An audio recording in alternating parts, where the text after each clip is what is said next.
Welcome back to Cosmic and Body Horror. Join us on a journey through the pages of old, dusty horror pulp magazines. Before we begin, I invite you to pause for a moment and share in the comments where in the world you're listening from and what time of day it is for you.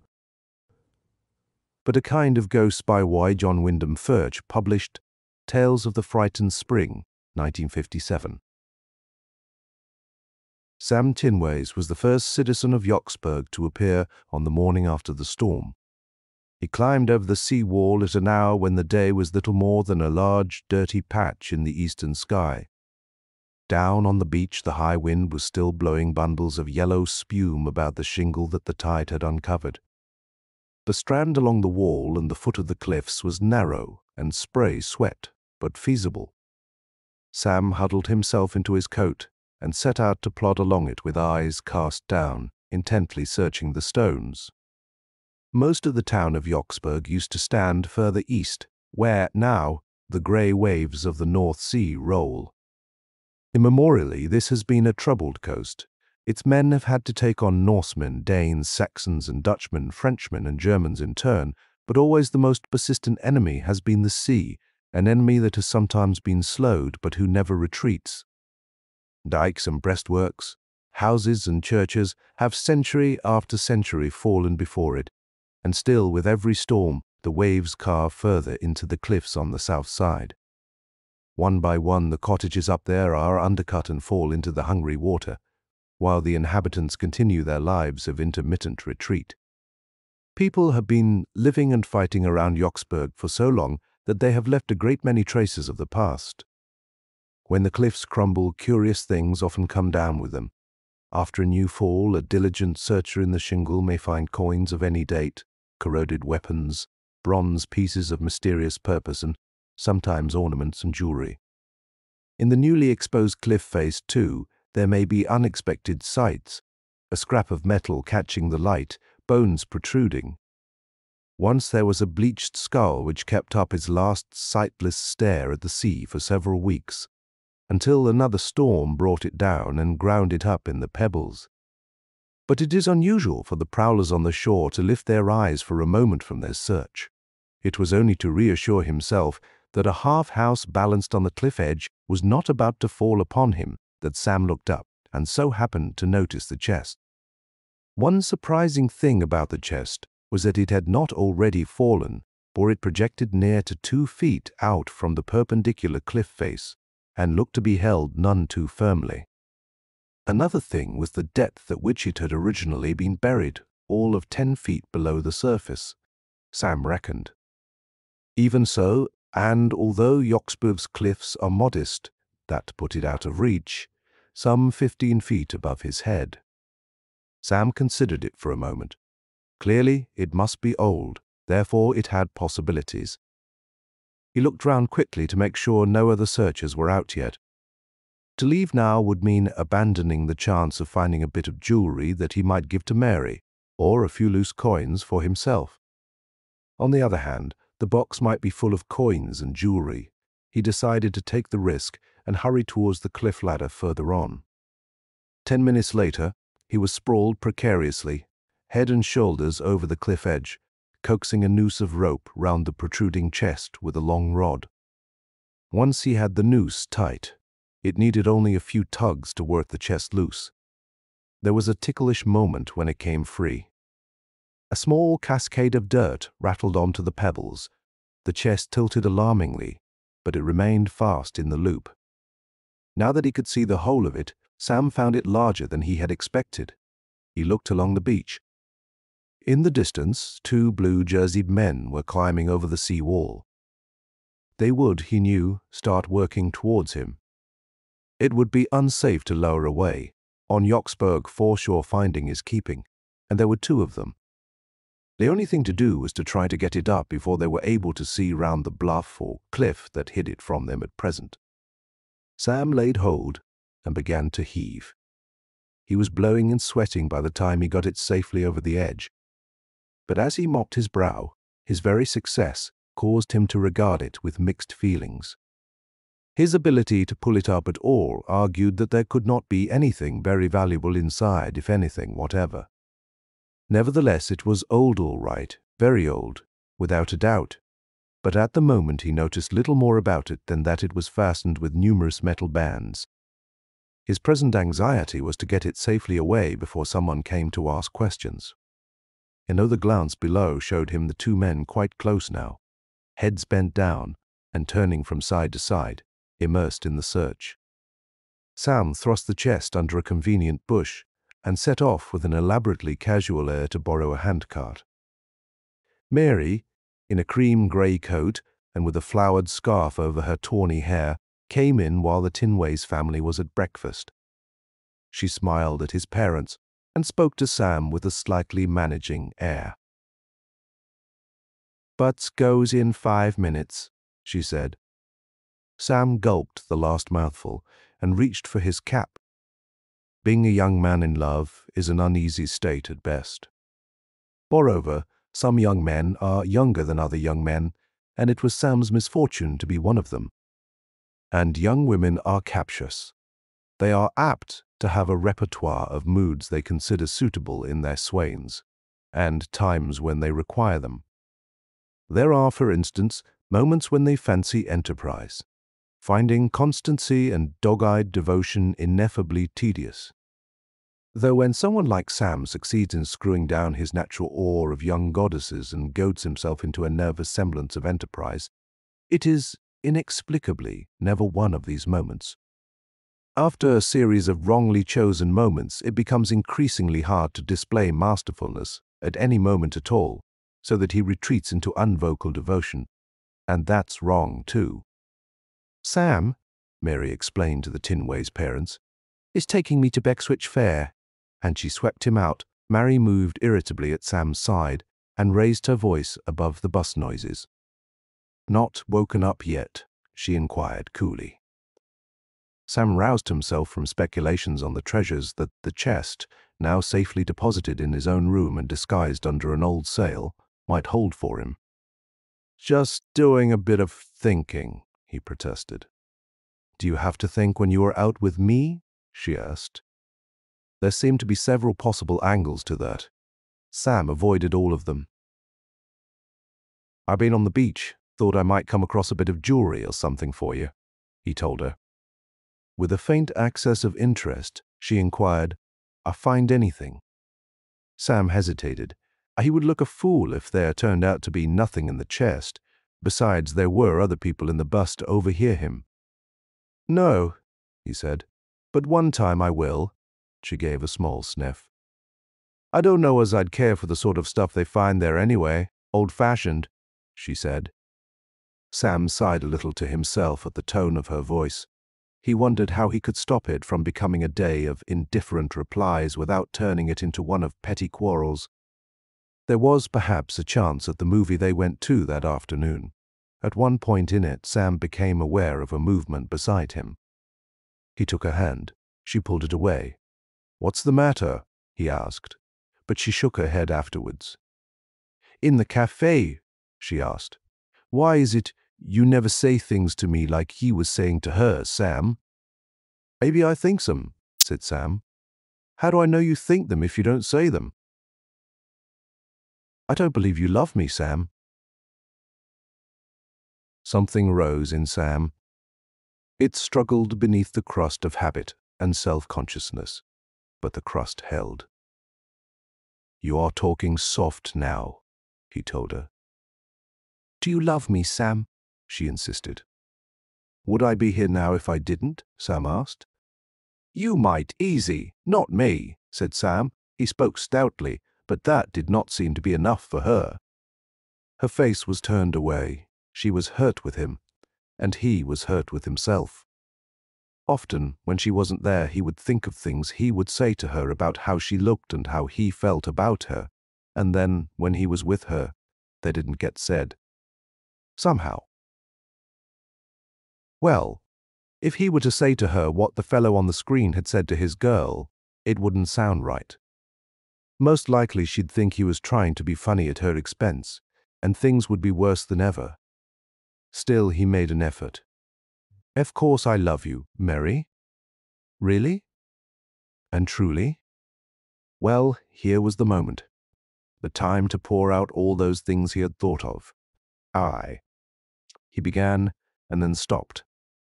She was looking at him, lips a little apart. Yes, Sam, she prompted. His mind was a miserable blank. He could not remember one of those things. I just told you so, he said unhappily. Mary's face kind of died a bit, but she let him take her hand. The chest was a sturdy affair, not to be opened without trouble and noise. It was necessary for Sam, returning late that evening, to stretch his patience a little further still. In the morning, after his father had left the house, he collected a hammer and cold chisel and retired to his own small room. Upon examination, the thing proved stouter even than he had thought. It seemed first to have been covered with a sheathing of metal to protect the wood. Into this the long tongues of its hinges and other metal strappings had been recessed. Finally, overlaying the whole, and apparently added later, was a tightly clinched framework of heavier metal bands. These were riveted without regard for the hinges, giving the inescapable impression that it was not intended to open at all. For the first time since his original discovery of it, Sam was encouraged. There must, he felt, be something of real value within so much protection. He rubbed away some dirt to find the line of the lid closure and picked up his chisel. Cutting through the bands was a longish job. The metal was moderately hard. Bronze, it might be, certainly not iron, or they would have rusted away. It was necessary to sever them in 6 places, and he had barely started on the last when his mother called him down to dinner. She showed no interest in what he had been doing. The hammerings and sawings of menfolk were habitual to them in her experience, and if they seldom produced anything worthwhile, they did at least keep the men out of her way when they weren't working. By mid-afternoon, Sam had the lid ready to lift. He set the chisel carefully in the crack, gave it a rap or two, and bore down upon it. Nothing happened. He examined the crack more carefully. It appeared to have been corked and then sealed with a hard, shiny substance. Sam was a patient young man. He spent an hour chipping and scraping it away. The next time he tried, the lid creaked and gave. It did not jump up, for the bands passed over the hinges and would have to be bent. His excitement grew. He levered until there was room to get the toe of his boot into the gap. Then he put the fingers of both hands inside the lid and heaved. With a creaking and a cracking and a shower of flaky dirt it came up. Sam straightened himself. He took one look into the box. Then he stood staring, blank as a waxwork, in petrified consternation. In all his varied speculations, nothing had suggested to him that the chest might contain a body, and that it was the body of a young woman somehow made it worse. It lay in there with lily-white limbs curled like an unopened flower. The toes, knees, hands, and face were brushed with a petal pink. Lashes like a filigree of gilt velvet lay on her cheeks. To cover her, she had nothing but the capricious serpentines of 2 thick plaits, like golden hawsers. Sam stood thunderstruck while a variety of sensations tangled inside him in wild competition. In a few seconds he ran through most of the major emotions before panic came uppermost and set him sweating. All sense of the wonderful or marvelous was swept away by the perception that he had encumbered himself with a body. He had a quick-cut vision of innumerable policemen and officials eagerly disbelieving every word he told them about it. Panic did not wait to consider the enormity, the impossibility of what he now saw. It simply issued an order. Sam, get rid of it quick. Let somebody else hold this baby. And Sam hesitated no longer. He thrust down the lid and pulled the canvas round the box to hide it. He could hear his mother safely at work in the scullery as he stole down with the load on his shoulder. It was just luck that his father entered the door as he reached the bottom step. "Hello, son. What you got there?" inquired Tinways Sr., amiably enough. Panic is a neglecter of details. Sam could not have looked more put out had he been carrying the corpse openly in his arms. "Nothing," he said, in a way that made two simple syllables ooze with discomfiture and guilt. Even he himself felt the reply inadequate. "Just an old box off the foreshore," he added. His father's expression changed. He remembered how Sam had looked when caught in youthful misdemeanors. "Let's have a look," he suggested. "It's nothing," said Sam. "Just an old box, like I told you." His father twitched the canvas aside. "Ah, it's an old box, all right," he said. "And what's inside?" "Nothing," Sam protested again. The older Tinway's suspicions became firm. "Look here, my lad. We've always done right by you. Share and share alike. It's always been here. But there ain't nothing in there, Dad." "Well, then there'll be no harm in us having a look, will there?" A hopeless feeling came over Sam. He knew his father with his mind made up. He put the box down on the floor. At that moment his mother entered from the scullery. "Bringing that dirty thing in here," she said. "What have you got in it?" "Nothing. It's empty, I tell you," muttered Sam. His father took hold of the lid. Sam gave up and averted his eyes, preparing for the thunder and lightning. The lid creaked as it was raised, but the lightning failed to strike. Sam looked down. There she lay, lovely as a statue in tinted shell, pearl mounted with gold. Said his father. Sam goggled. It was the most improbable sound he had ever heard. He looked quickly at his mother, expecting to see her transfixed with horror and outrage. She was not. Her expression was matched to his father's grunt. Sam felt his reason sliding. He was not certain of the forms parental reactions might take at the sight of a comely young woman's corpse stowed in a box with none of her beauty hidden, but this seemed to him to be none of them. "Well," he said desperately. Grunted his father again. He leant forward and reached down. Sam watched his father's hand hover over the smooth white shoulder and then descend. It went on descending, disappearing into the milky skin, until he heard its knuckles rap on the bottom of the box. Tinways went on to rap the sides. The figure lay in the box unaffected by the arm, which by its motions should have dissected her into several parts. "Queer thing to do, a box up like that with nothing inside of it," Mr. Tinway said ruminatively. He looked hard at Sam's expression of moonstruck vacancy. "Very queer," he added. "Still, I'd not be surprised if someone mightn't give quite a bit for the box anyway, seeing as it's old." "All right, put it in the shed, lad, and we'll see about it."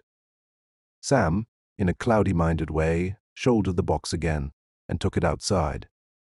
Mr. Tinways gave a quick nod to his wife and slipped upstairs into Sam's room. In half a minute, he was down again. "Nothing up there," he said. "Funny him, acting that queer, though." Out in the shed, Sam placed the box carefully on a pile of sacks and stood staring at it. He hesitated, and then raised the lid again. One thing was inescapably clear. Neither his father nor his mother had seen what he saw. He looked down on her tentatively. He put forward a hand to touch. He hesitated again. It looked like a brutish paw above smooth alabaster. He stretched one finger out gently towards the shining shoulder. It met nothing. The end of it disappeared into whiteness as though it had been cut off. Sam jumped back as if he had been stung. He slammed down the lid and hurried back into the cottage.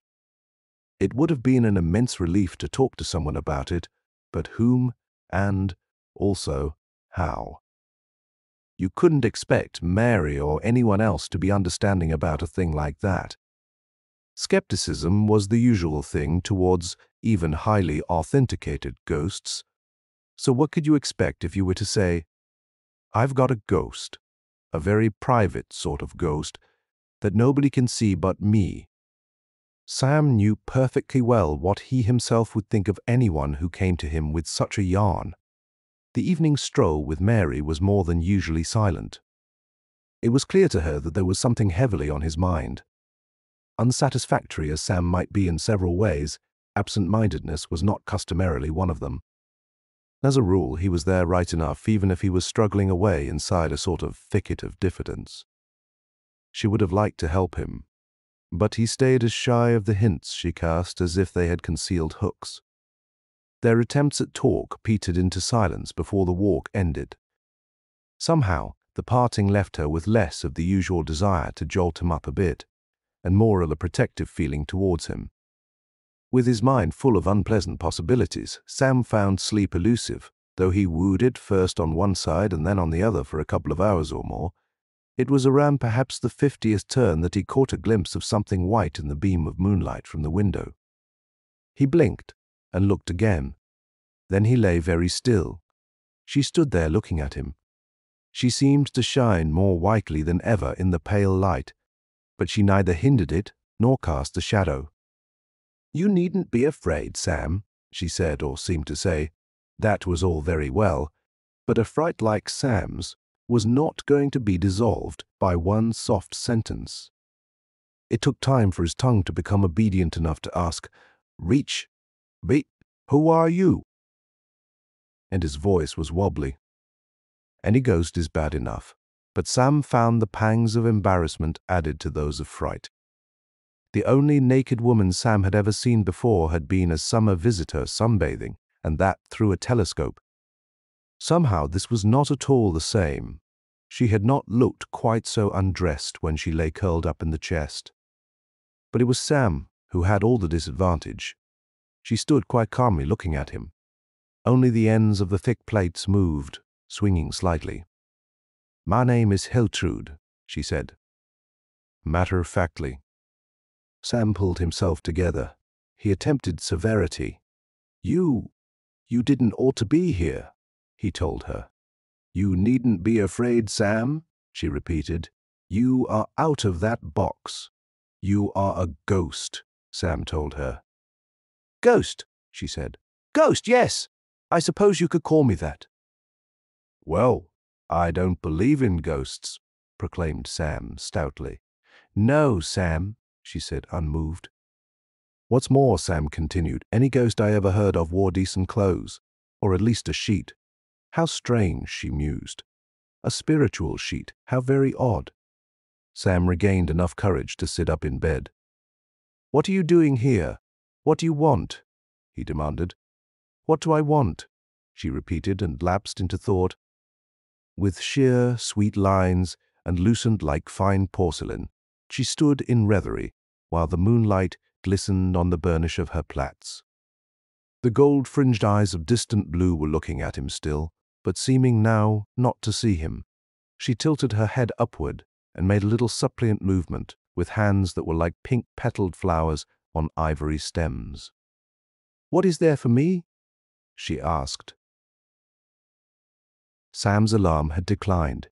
Even his embarrassment was less acute, and his curiosity had increased.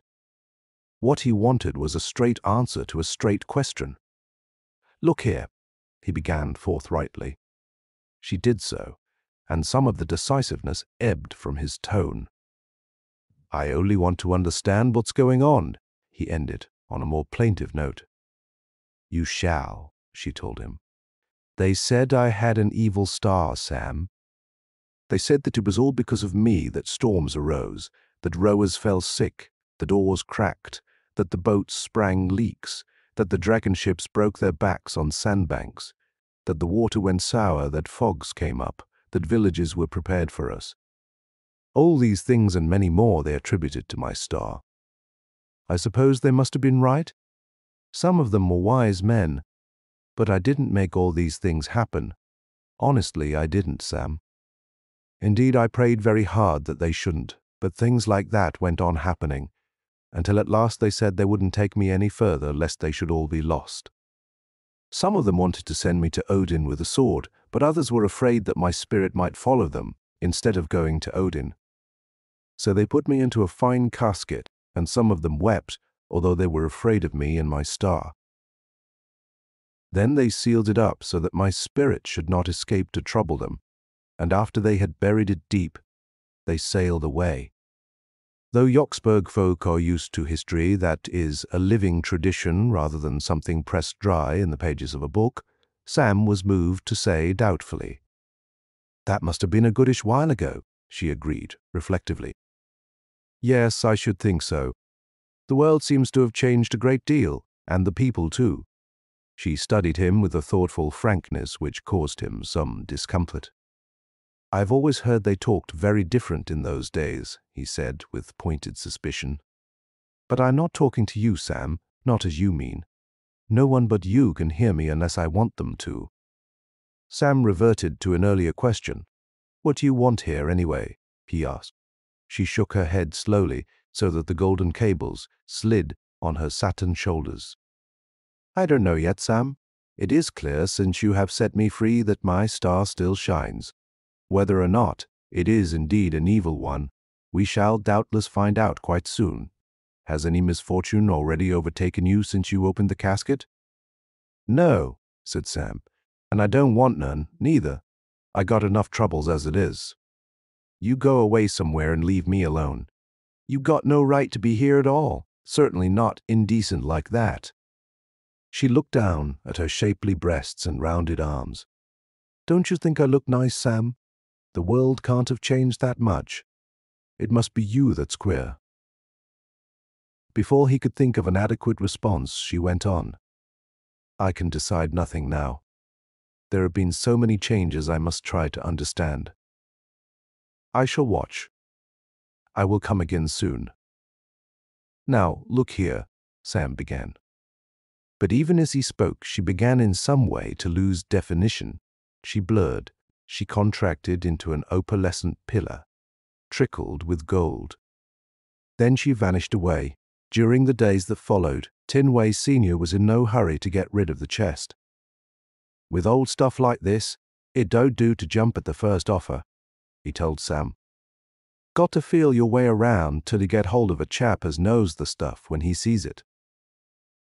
Sam would have been a great deal happier for knowing that the chest was out of the shed at any or no price. But as the days and nights continued to pass without incident, he was able to reach the point where he could tell himself that the whole thing was a dream, though he did not get quite as far as opening the chest again to check on it. And then, perhaps a week later, he awoke in the night to find Hiltrude standing beyond the foot of his bed. There was no moonlight this time, but he found he could see her just as clearly as before. She had the same easy grace. She seemed textured as softly as a dove's breast. Her hair shone like gilded silk, but this time her face wore a pensive, rather puzzled expression. "I have been watching," she remarked. "This is a very strange place, Sam, and full of strange people, too. The women look different, though they are still women, but the men, what has happened to them? Have they become children? Are they slaves? And they don't fight? Why don't they fight? It is very strange." "Well, if you'd come a few years ago," Sam began, but she paid no attention to him. "The men I knew were strong and fierce. They fought, they took, they were jealous, they loved and hated. These I have seen here not like that, not men. Now, look here," Sam began. In protest, she turned a serious and wondering regard upon him. "You have told me to look here before. I am not much impressed," she told him, but she continued to look. "You are not much of a man, Sam," she remarked at length. "Look," began Sam again, but she held up a hand, delicate as a silver leaf, to stop him. "I have watched you," she said. "I have seen you and the others working, sweating like slaves for a few coins, instead of taking what you want. Like men. What is wrong with you all?" "Well, it's kind of different now. Things aren't like that anymore," Sam said. "That," she pointed out, "is what I was telling you. But why? We're born sort of civilized, we, and men cannot even make love anymore. That is very sad for women. Now, take your Mary, Sam. You leave Mary alone. She's a nice girl, Mary is, and decent too," he added pointedly. "A nice girl. Oh, my poor Sam." "Poor Mary. Now look, I mean, what's it to do with you anyway? You just keep off it. But Sam, Mary is a woman who puts a warm heart into your hands for you to make it warmer, and you handle it as if it were a snowball you are afraid of melting. It's dying of exposure, Sam. I don't know what you are talking about, and I tell you it's no business of yours. But she's lonely, Sam. Everyone's lonely. Can't you see she is? No, I can't, Sam growled.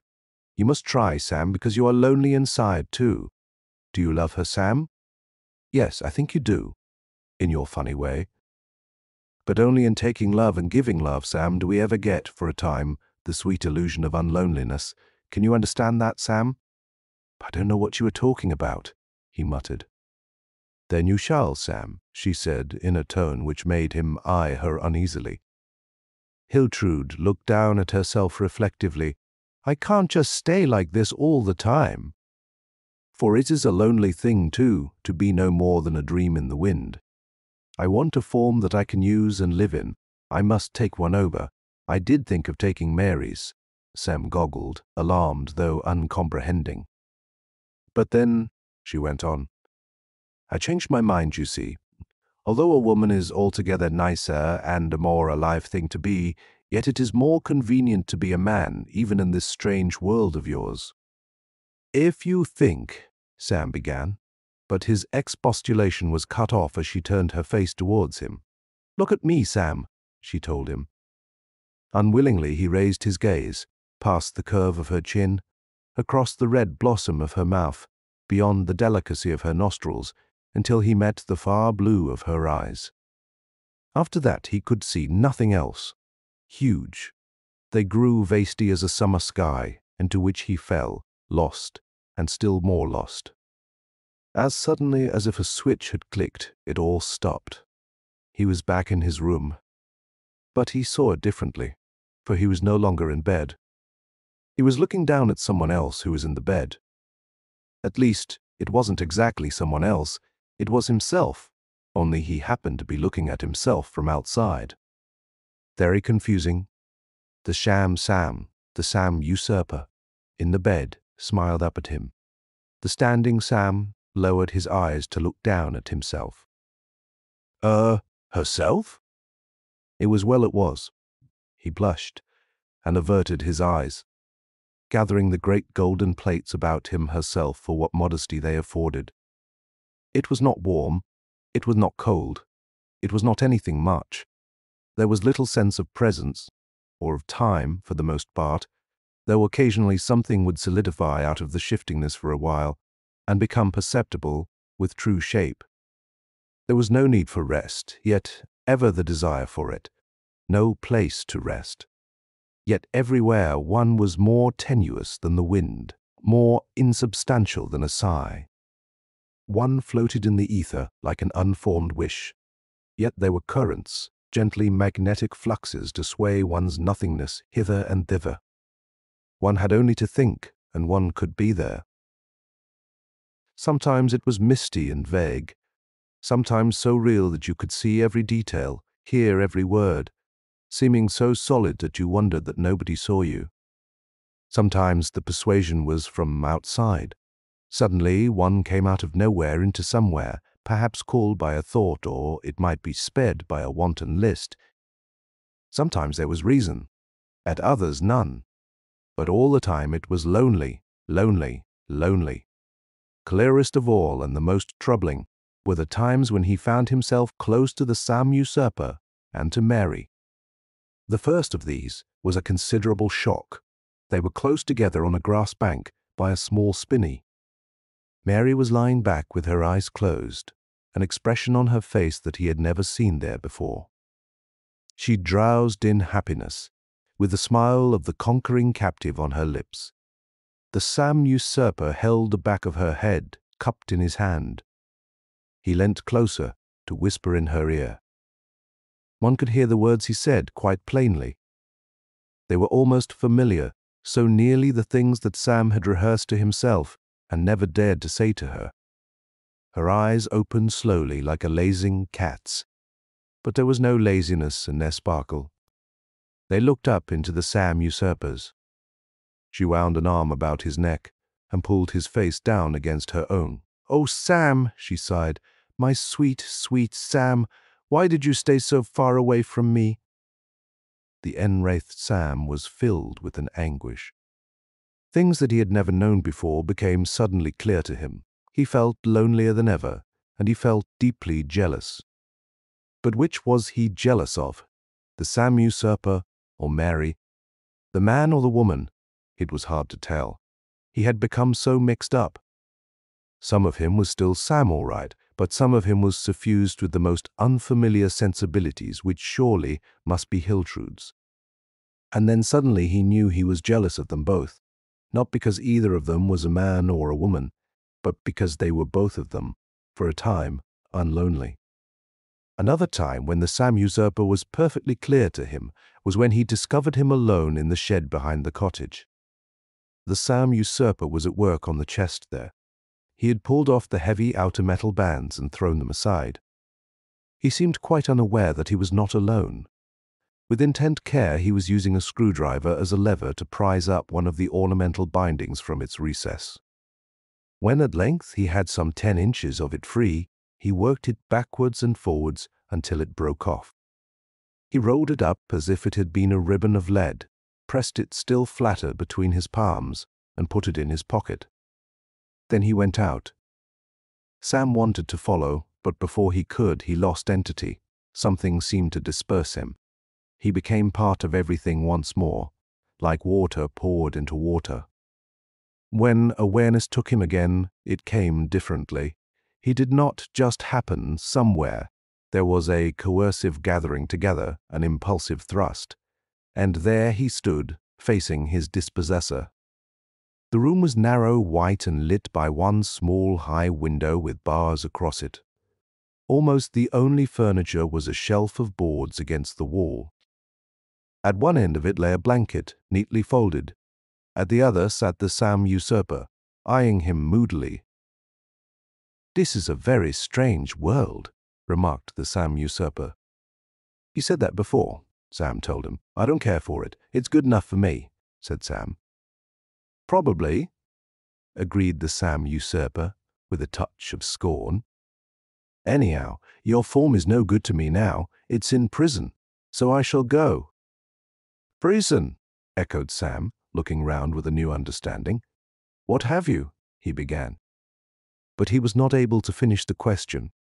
The Sam usurper's eyes were fixed on his own, and he was falling towards them. Suddenly he was sitting down, and Hiltrude was standing in front of him, and with a catch of his breath he understood her loveliness as if he had never seen it before. She was the sweet things of the earth, the soft curves of hills, falling water in the sunlight, a flower in spring. He looked at her a long time. "Hiltrude," he said, "I didn't understand. You are like a goddess." She smiled, but she shook her head slowly. "Oh, Sam," she said reprovingly, "have I wasted my time on you?"